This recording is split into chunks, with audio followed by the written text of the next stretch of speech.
Bom dia, senhoras e senhores. Hoje é 5 de outubro de 2025. São 9 horas da manhã. Minha amiga, meu amigo, é de lavar a alma.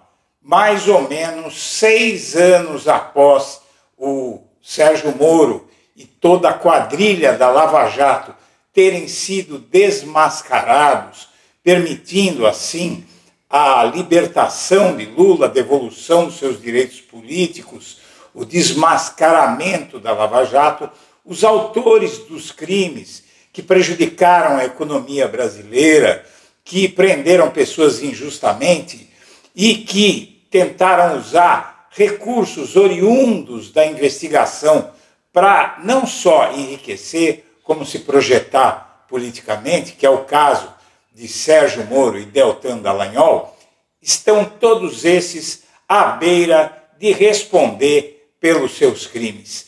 E o primeiro passo para que tudo isso aconteça acaba de ser dado pelo Supremo Tribunal Federal, como não poderia deixar de ser, porque tudo que precisa ser feito hoje no Brasil está sendo feito pelo Supremo. Veja só, minha amiga, meu amigo, o que é que acontece.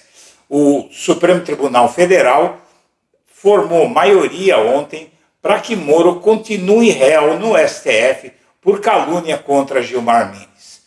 A possibilidade desse crime mandar o Sérgio Moro para a cadeia não é muito boa, mas existe e ano que vem, ano eleitoral, não se sabe o que vai acontecer. O Moro deve sair para governador do Paraná e, se ele fizer isso, ele vai, inclusive, deixar de ser senador, deixar de ser parlamentar. Seja como for, aconteça o que acontecer, a condenação do Moro pelo STF por crime de calúnia contra o ministro Gilmar Mendes pode fazer com que a correição do Conselho Nacional da Justiça, que se encontra parada na Procuradoria-Geral da República, comece a andar.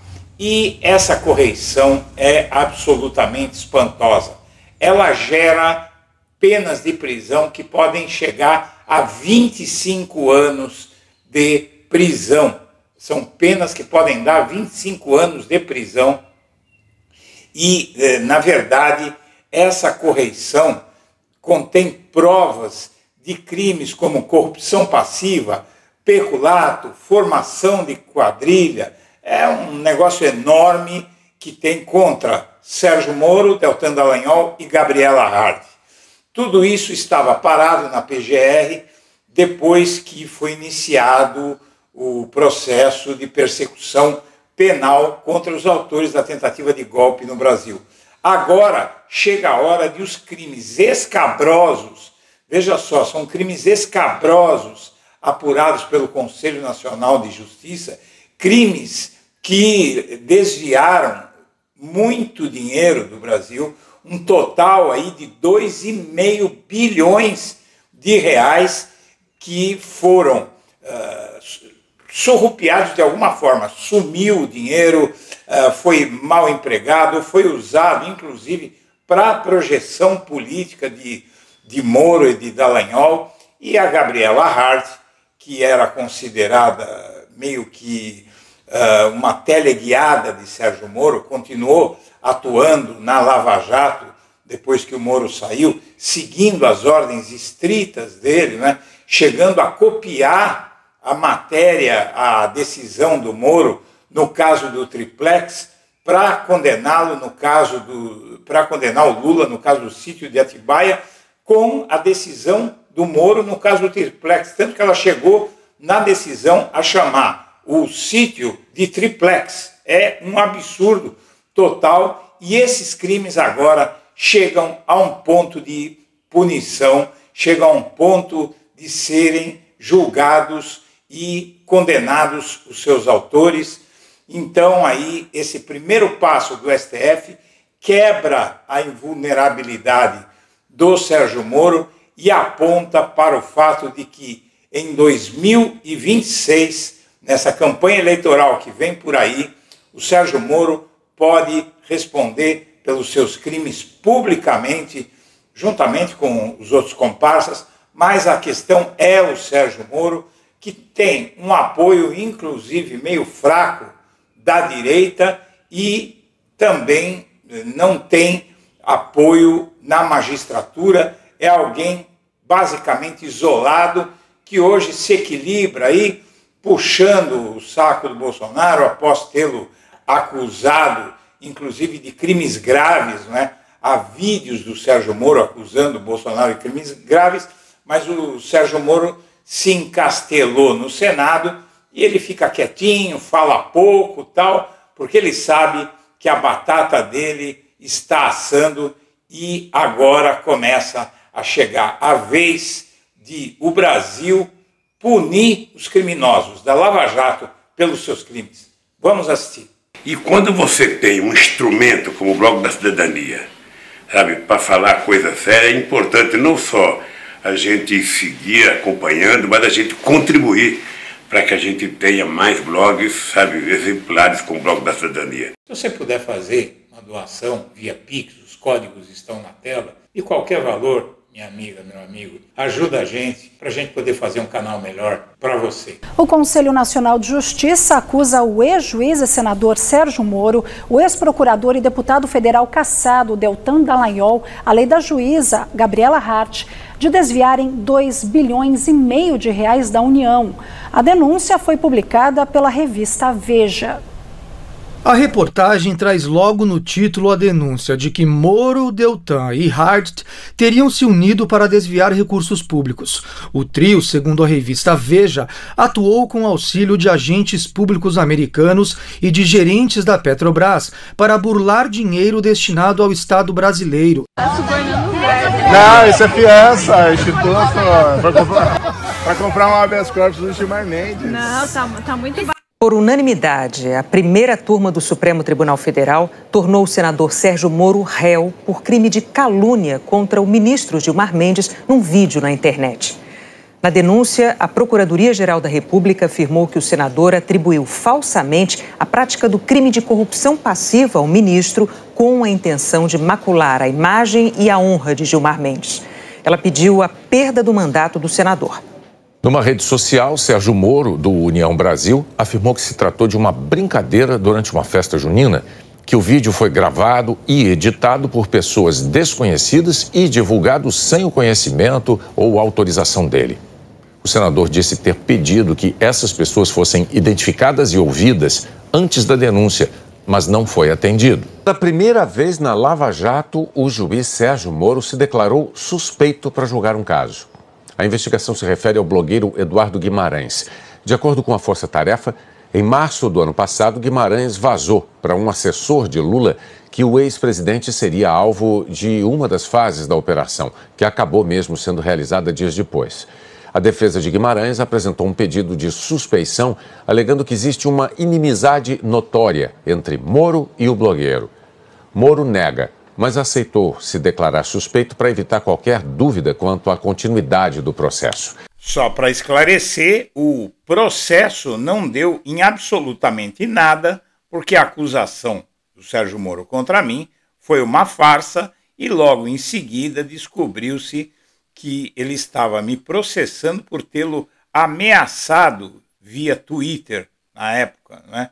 Eu escrevi que o Moro ia acabar com o emprego e com a vida dos brasileiros, mas eu disse, o Moro vai acabar com o seu emprego, com a sua vida, e o Moro distorceu o pequeno texto que eu coloquei no Twitter e disse que eu tinha ameaçado a vida dele. No fim, acabou tudo dando em nada, mas ele destruiu o meu negócio de comércio exterior.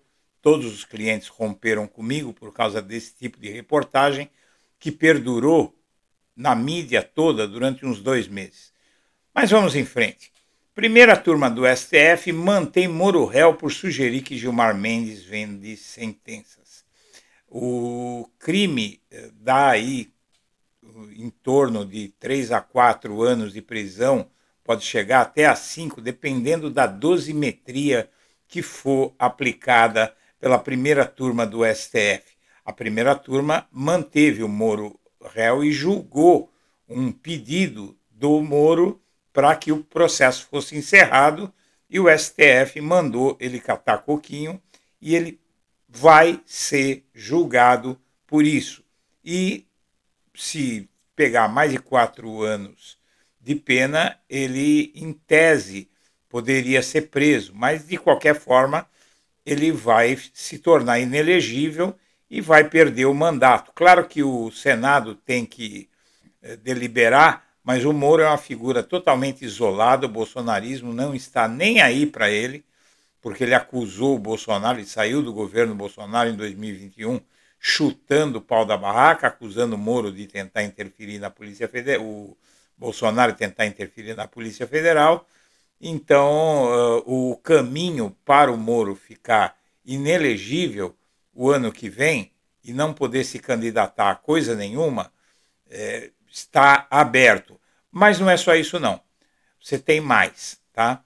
Esse foi o primeiro passo que pode deixar o Moro sem mandato algum no ano que vem. Mas, e isso vai abrir as portas para ele ser julgado por crimes cometidos quando ele tinha foro privilegiado. Bom, o fato é que o Sérgio Moro tem muito mais contra si do que se pensa, né? A gente sabe dessa investigação do CNJ, que diz que Moro, Deltan e Halles se uniram para desviar dinheiro da União.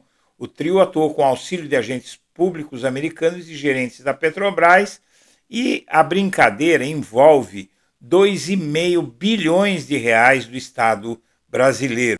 Um resumo da correição do CNJ contra Sérgio Moro mostra bem o que é que está acontecendo. A correição extraordinária do Conselho Nacional de Justiça, iniciada em 2023 na 13ª Vara Federal de Curitiba, investigou a gestão do Sérgio Moro como juiz federal durante a Operação Lava Jato. O relatório final foi aprovado pelo plenário do CNJ em junho de 2024 e elaborado com base na auditoria. Principais achados: gestão caótica e desaparecimento de bens. Houve desorganização no controle de valores bilionários de 2,5 bilhões, com repasses irregulares à Petrobras, sem perda de domínio decretada ou participação da União em processos sigilosos. Tentativa de desvio para a fundação privada. Moro, a juíza Gabriela Hard e o Dallagnol se uniram para criar uma fundação Lava Jato destinada a formar lideranças políticas e promover interesses pessoais e políticos dos envolvidos. Indícios criminais. O documento levanta a hipótese criminal por peculato, prevaricação, advocacia administrativa, violação de sigilo e organização criminosa com articulação para beneficiar empresas como Petrobras, Odebrecht e Braskem. O relatório sugere cashback, triangulação de dinheiro e projeção política via recursos públicos. E não é só isso, né? Esses crimes, apropriação, desvio fraudulento, crime de peculato, artigo 312, pode chegar a 12 anos de prisão a pena. Corrupção passiva, 12 anos também. E prevaricação, pena máxima de 1 ano, ou seja, 25 anos de cana ele pode pegar. Mas será que ele vai ser julgado? Bom, a primeira turma manteve o Moro réu, né? E aqui o CNJ fez uma denúncia densa. O plenário aprovou o relatório que indica crimes de agentes públicos na Lava Jato, vai ter que abrir um inquérito no STF, e esse é o primeiro passo. O Sérgio Moro e a Lava Jato, como se sabe, queriam prender Gilmar Mendes e Dias Toffoli, que é inclusive o relator dessa estrovenga aí. Aqui você tem a denúncia da Lindora Araújo, que na época o Moro era inimigo do Bolsonaro, e ela foi longe aí com esse negócio, né? Você vê que ela pediu prisão e perda do mandato do Moro. Recebimento de denúncia, instalação de ação penal, instrução criminal, pretensão punitiva para condenação do denunciado a sanções combinadas ao delito descrito, condenação e decretação da perda do mandato. Então, ele teve ele teve prisão e perda do mandato pedida pela Lindora, né, que na época estava pegando pesado com um então inimigo do Bolsonaro. E aí o Moro foi pedir pinico para o Bolsonaro e hoje ele ataca o PT, mas ele é um senador absolutamente isolado no Senado. Então não vai ter blindagem para o Moro. O CNJ viu indício peculato e sugeriu a PGR a Toffoli investigação, mas estava parado por conta da trama golpista. Agora o grupo Prerrogativas foi para cima e pede que o processo contra o Moro ande. E essa ação do STF de manter o Moro como réu, provavelmente, talvez até por unanimidade, né? Como sempre falta o Fux, né? Na primeira turma decidir. Mas, mesmo que o Fux mate no peito de novo, o Moro continua réu e aí as coisas caminham para que ele finalmente responda pelos seus crimes. Senhoras e senhores, eu agradeço a atenção e deixo meu abraço para todo mundo.